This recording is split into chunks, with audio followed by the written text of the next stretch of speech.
Programme के इस हिस्से में कुछ बात करेंगे कि आने वाले इंतखाबात के लिए जहां पर सभी सियासी जमातों ने किसी न किसी लेवल पर अपनी तैयारी का आगाज़ कर दिया है, मुतहरिक होती हुई दिखाई दे रही है, वहीं पर MQM भी आने वाले इंतखाबात के लिए जो है वो हम देख रहे हैं कि मुहिम का आगाज़ कर दिया गया है। मुस्तफ़ा कमाल साहब ने कराची में एक जलसे से बात करते हुए, खिताब करते हुए ये दावा किया है कि 22 की 22 नशिस्तें इस इलेक्शन में MQM की होंगी। कुछ इस दावे के हवाले से भी बात करेंगे, साथ ही साथ जो हल्का बंदियों का मामला है और उस पर MQM की क्या रिजर्वेशंस हैं, वो रिजर्वेशंस कैसे दूर होंगी, ये जानने की भी कोशिश करेंगे। मोस्ट इंपॉर्टेंटली फैजाबाद धरना केस, जो उसकी रिव्यू की दरखास्तें हैं, जहां एक एक करके सभी ने अपनी दरखास्तें वापस ले ली, वहीं पर MQM ने भी एक दरखास्त जमा करा रखी थी और MQM ने भी वो दरखास्त वापस ले ली है।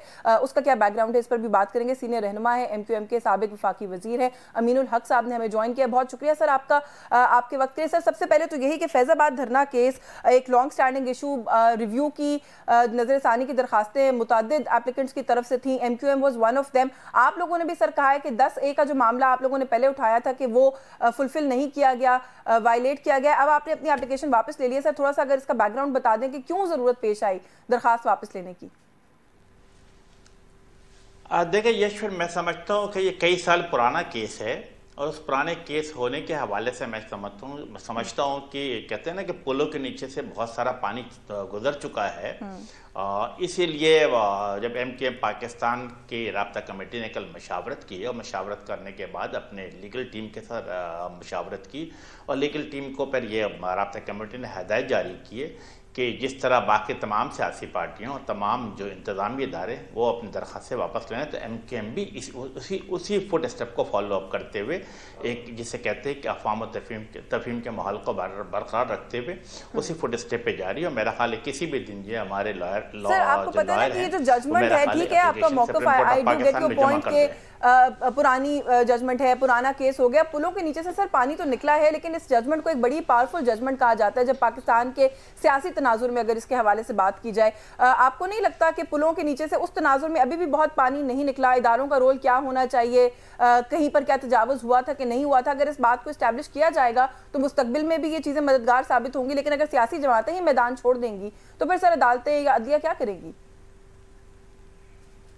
नहीं, मेरा ख्याल है कि MQM चूँकि एक जमहूरियत पसंद सियासी जमात है, तो हमारा मौका बिल्कुल बेहतर क्या है, पार्लियामेंट की सुप्रीमेसी होनी चाहिए, अदलिया की आज़ादी को बरकरार रहना चाहिए, जमहूरी रवायत कायम दायम रहना चाहिए। और इन तीनों चीज़ें इश्यूज़ के ऊपर, और इसी तरह मैं समझता हूँ कि आज़ादी सहाफ़त पे कोई कॉम्प्रोमाइज़ नहीं होना चाहिए। ये 3-4 बुनियादी इशू है जिसके ऊपर MQM हमेशा एक्टिव रही है।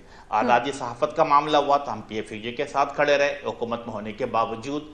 मेरा ख्याल है पार्लियामेंट की सुप्रीमेसी की बात की गई कि पार्लियामेंट को तहलील किया जाए। MQM ने क्या कहा कि पार्लियामेंट की सुप्रीमेसी रहनी चाहिए, 5 साल का टेंडर मुकम्मल होना चाहिए। इसी तरीके से सुप्रीम कोर्ट के हवाले से MQM सुप्रीम कोर्ट के साथ खड़ी रही है, अपनी रियासत के साथ खड़ी रही है। तो मैं समझता हूँ कि MQM का असली मौक़िफ़ है और उसी असली मौक़िफ़ के साथ MQM आगे बढ़ रही है। बिल्कुल ठीक है सर, थोड़ा सा बात को आगे बढ़ा लें। माजी करीब में PDM लेड गवर्नमेंट, आप लोगों के पास भी वजारतें थी, आप लोग हुकूमत का हिस्सा थे।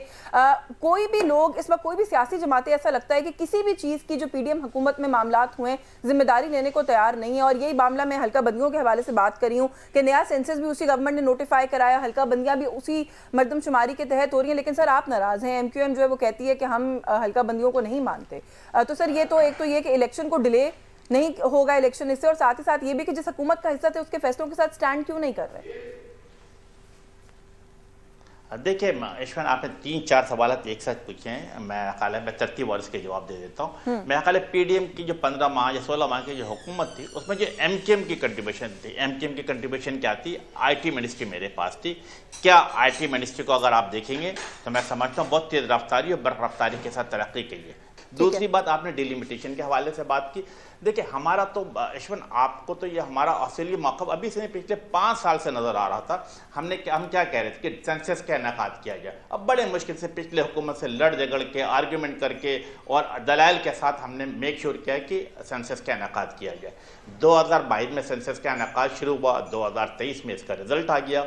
और MQM की कोशिशों से ये मैं समझता हूँ कि ग़ालिबन 4 अगस्त या 5 अगस्त इसी साल मैं समझता हूँ कि काउंसिल ऑफ कॉमन इंटरेस्ट से पास किया गया। चारों वज़ीर आला मौजूद थे। आप कहते हैं कि हम उस मर्दमशुमारी को भी नहीं मानते, उसके तहत होने वाली हल्का बंदियों को भी नहीं मानते। नहीं, हमने कब कहा कि मर्दम, देखें मैं समझता हूँ MQM की कोशिशों काविशों की बदौलत जब 98% कराची की मरदमशुमारी मुकम्मल कर ली गई थी तो कराची की आबादी 1,30,00,000 बताई जा रही थी। ये MQM की कोशिशों की बदौलत वो आबादी 1,30,00,000 से जब 2% बाकी थी तो हमने काविश करके 70, 72, 73 लाख लोगों का इजाफा कराया और 2,03,00,000 में बन गए। और MQM की कोशिशों की बदौलत ये will be shock two year के कराची की कौमी असेंबली की 1 सीट बढ़ गई, सूबाई असेंबली की 3 सीट कराची की बढ़ गई। किसकी कोशिशों से? MQM की कोशिशों से बढ़ी है। इसी तरह डिलिमिटेशन का मामला आप पूछिए, यस मैं डिलिमिटेशन पे आ जाता हूँ। देखिए डिलिमिटेशन के हवाले से MQM को कुछ जगहों पर बिल्कुल एतराज है और जायज एतराज। MQM क्या कहती है कि मेरिट की बुनियाद पर फैसला होना चाहिए। इसी तरीके से जो हैदराबाद की सीट थी, मलीर की 1-2 सीट है, इसी तरह मीरपुर खास की सीट है, सक्कर की सीट है, इसके ऊपर MQM का एतराज है और MQM अपना आईनी कानूनी जमहूरियत का इस्तेमाल करेगी, इलेक्शन कमीशन ऑफ पाकिस्तान के साथ पिटीशन में जाएगी और मेरिट के हिसाब से अपनी आर्गूमेंट करेगी। सर आप भी जाएंगे पिटीशन में डिलिमिटेशन के लिए, पीपल्स पार्टी की तरफ से भी एतराज़ात हैं, वो भी जाएंगे, तो फिर आप लोग सर सबब नहीं बनेंगे अगर इंतखाबात आगे बढ़ते हैं? एतराज़ात क्या है? अगर कुछ बुनियादी थोड़ा सा कुछ मामूली सा कोई एक आधा नुक्ता हमारे साथ भी शेयर कर लीजिएगा कि क्या एतराज़ है डिलिमिटेशन पर आपको नशिस्तों पर? देखिए 2-3 चीज़ें बड़ी इंपॉर्टेंट चीज़ होती है। मैं आपके इल्म में ले आता हूँ कि देखिए अब मैं स्टार्ट करता हूँ मीरपुर खास से। क्या मीरपुर खास से पिछले 40 साल से MQM पाकिस्तान सूबाई असेंबली की सीट जीतती चली आ रही थी हर इलेक्शन के दौरान, 88, 90, 93, 97, 203 हर इलेक्शन में। क्या क्या पाकिस्तान पीपल्स पार्टी ने 2018 की अपनी हुकूमत के दौरान कि मीरपुर खास शहर को 2 हिस्सों में तकसीम कर दिया गया। इसी तरीके से नवाबशाह में MQM जीतती चली है कई दफ़ा, सक्कर में कई दफ़ा सूबाई असेंबली की सीट जीती है, लेकिन उन शहरों को भी 2 हिस्सों में तकसीम किया गया। हम ये कहते हैं कि शहरी इलाके अलग होने चाहिए, दही इलाके अलग होने चाहिए। तो मेरा हाल हमारा बिल्कुल जिसे कहते हैं कि एक मेरिट की बुनियाद पर आबादी पीपल्स पार्टी का भी तो कहीं ना कहीं यही एतराज है ना, अर्बन सेंस, क्योंकि आप लोगों का घर समझा जाता है, वहां पर एक सीट का इजाफा हो रहा है, पीपल्स पार्टी उसके ऊपर ना लाए, तो फिर ये तो इंडिविजुअल एतराज़ात को कैसे कैटर करेंगे? नहीं, मैं समझता हूं कि क्या 88 में, 90 में, 93 में, 97 में, 2003 में, 2008 में इलेक्शन कमीशन ऑफ पाकिस्तान नाअहल थी? यकीनन नहीं। मेरा ख्याल है वो तमाम फैसले मेरिट पे करते थे, लेकिन 2018 के इलेक्शन में मैनिपुलेशन की गई, इसलिए ऐसा अमल नजर आया। हम क्या कहते हैं कि मेरिट के बुनियाद पे, हम ये नहीं कहते, मेरिट के बुनियाद पे जो बाउंड्री बनी हुई है, बाउंड्री एक दूसरे को टच करती भी होनी चाहिए। और आबादी का तनासिब भी अगर 4,12,000 की आबादी होनी चाहिए सूबाई असेंबली में, हम कहते हैं कि 10% से ज्यादा वेरिएशन नहीं होनी चाहिए। अगर आप कहीं 15%, 18% वेरिएशन है तो अगेन ये कानून की खिलाफवर्जी हो रही है। क्विकली 2 चीजों पर कमेंट कर दीजिए। एक तो ये कह दीजिए कि अगर आपके एतराजात को केटर फॉर नहीं किया जाता तो फिर क्या लाहे अमल होगा? एतराज तो आप उठाएंगे, आगे से फोरम का भी तो राइट है ना, अगर वो एतराजात को रद्द कर देते हैं फिर? देखिए MQM अपना आईनी कानूनी जमहूरी तरीक़ेकार के मुताबिक MQM की जो इलेक्शन सेल है वो मुकम्मल इस पर काम कर रहा है। हम फौरी तौर पे पिटीशन पे इलेक्शन कमीशन ऑफ पाकिस्तान पे जाएंगे, तमाम फोरम पे एतराज़ उठाएंगे। लेकिन एक बात आपके बड़े चैनल के जरिए पूरे पाकिस्तान के अवाम को बताना चाहते हैं कि MQM इलेक्शन की तैयारी कर रही है। MQM ऑलरेडी ग्राउंड पे मौजूद है। हर सूरत में मैं समझता हूं कि जब भी इलेक्शन होगा, गालिबन जनवरी के आखिरी हफ्ते में इलेक्शन का उम्मीद है, तो MQM हर सूरत में इलेक्शन में हिस्सा लेगी। बिल्कुल ठीक है। कि कोई इत्तेहाद बना रहे हैं, इंतखाबी इत्तेहादों पर काम हो रहा है, खासतौर पर कराची के हवाले से अगर बात करें, कोई इस तरह की चीज़ ऑन द कार्ड्स है आप लोगों के लिए? देखिए यशवंत, अगर आप MQM के पिछले 40 साल डायनेमिक को स्टडी करेंगी और MQM गालिबन 88 से लेकर 2018 से जितनी भी कौमी असेंबली, सूबाई असेंबली या लोकल गवर्नमेंट के इलेक्शन हुई है तो हमेशा भारी अक्सरियत से कामयाब हुई है। और उन तमाम इलेक्शन में खूबी ये थी कि MQM ने कभी किसी सियासी पार्टी से कोई इत्तेहाद नहीं किया, बल्कि MQM ने हमेशा पतंग के इंतखाबी निशान पर इलेक्शन लड़ा। हाँ, MQM लोकल एडजस्टमेंट जरूर करती है, लोकल सीट एडजस्टमेंट जरूर करती है, कराची का सर्वर हो या इंटीरियर सिंध हो।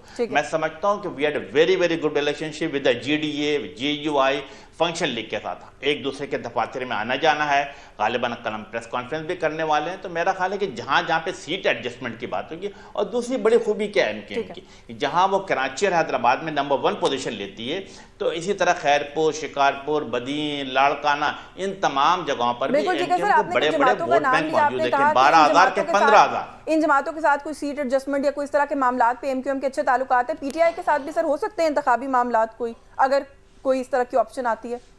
देखिए, सियासत में कोई दरवाजे बंद नहीं होते, ठीक है ना। मैं समझता हूं कि कल के दोस्त आज के दुश्मन, आज के दुश्मन कल के दोस्त होते हैं। लेकिन बज़ाहिर जो 9 मई का वाकया हुआ है, वो तमाम ग्रुप, वो तमाम फैक्टर, वो सियासी पार्टी जो रियासत के खिलाफ बात करेंगी, जो पाकिस्तान आइन के खिलाफ चलेगी, MKM उनके साथ नहीं चल सकती है। बिल्कुल ठीक है सर, वक्त खत्म हो गया, वरना मैं मजीद जरूर बात करती। आपका बहुत शुक्रिया, आपके वक्त रिव्यूअर्स। अमीनुल हक साहब की गुफ्तगू आपने सुनी, MQM से जुड़े मामलात, उनकी क्या इंतखाबी स्ट्रैटेजी है, उसके हवाले से हमने बात करने की कोशिश की न्यूज़ टॉक से। आज के लिए बस यही कुछ। यशमीन जमाल को इजाज़त दीजिए, अल्लाह हाफ़िज़।